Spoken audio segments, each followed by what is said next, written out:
that's what the final solution was to the Jewish, he called it the Jewish problem, as von Dreitzke was talking about. But it is the eternal problem, you see, represented by the Jewish question. You know, that's what the final solution claims to solve. Okay, we'll solve this Jewish question problem once and for all. You know how we'll solve it? We'll just eradicate them.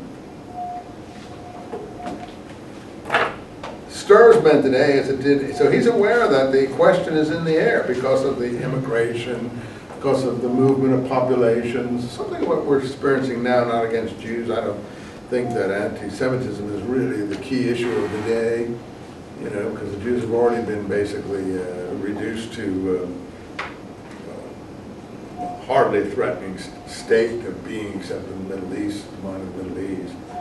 You know, all the immigration patterns that are besieging Europe and so on, and here in America, they've got all these bugaboos about people from south of the border, as if that's a real serious threat of some kind and so on. So, you know, there are these issues still, you know, because of modern transportation and communications. That's really what brings it about. But in Europe, it hadn't gotten that far, and it was only the Jews that were the issue at that time. Gypsies maybe slightly. Well, they were treated similarly in many cases. Anyway, so the problem is, he said, that the Jews do not exist as a nation. The bottom of that, page 182. In the latter case, the basis is lacking for that mutual regard which is generally regulated and secured by international law or by treaties. That's the problem. Only when this base is established, and that's what we're seeing today, that they have established it somewhat, but there's huge questions involved still. When the equality of the Jews with the other nation becomes a fact, can the problem presented by the Jewish question be solved? So his solution is give them national status. And then you would have to treat with the Jews as a nation the way nations treat with each other. And I think, you know, when you think of the trouble the Jews are causing in the world today in people's minds, not in my mind, but in people's minds, suppose half of them had not been liquidated. That would have really been a powerful group to have to deal with.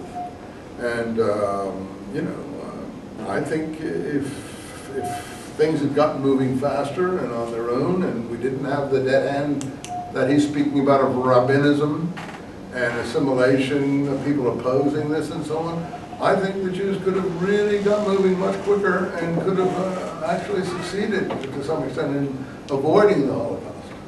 Because these people were envisioning its coming. That's what I'm reading.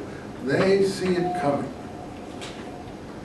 Unfortunately, although such equity indeed existed in long forgotten past when the Jews were a national people, we can hope to see it restored only in the remote future. Herzl, though, says when he's, we'll see in his diaries, when he's addressing a crowd, that he thinks within 50 years he will have succeeded.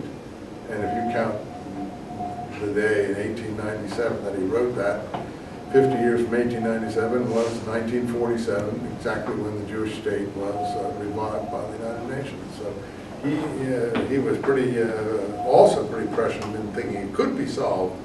Pinsker doesn't think it can be solved in any time soon. You see, it has no fatherland, many motherlands. It's everywhere a guest, nowhere at home, top of what anywhere.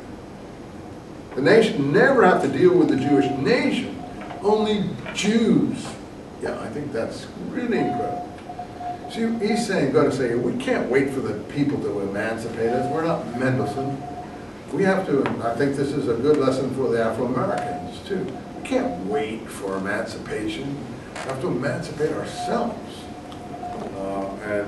You know, we can't accept it from other people. We have to do it ourselves. That's the only way it's ever going to take root. I don't want to draw too many parallels. It was good because, as I said, the Afro-Americans, I think, have been very successful in this country, 30, 40 million strong. So I don't think that they, in any way, are not successful in many regards. It was impossible for this national character to develop in the diaspora. What's the diaspora? The dispersion. Diaspora is I think it's a Greek word for dispersion.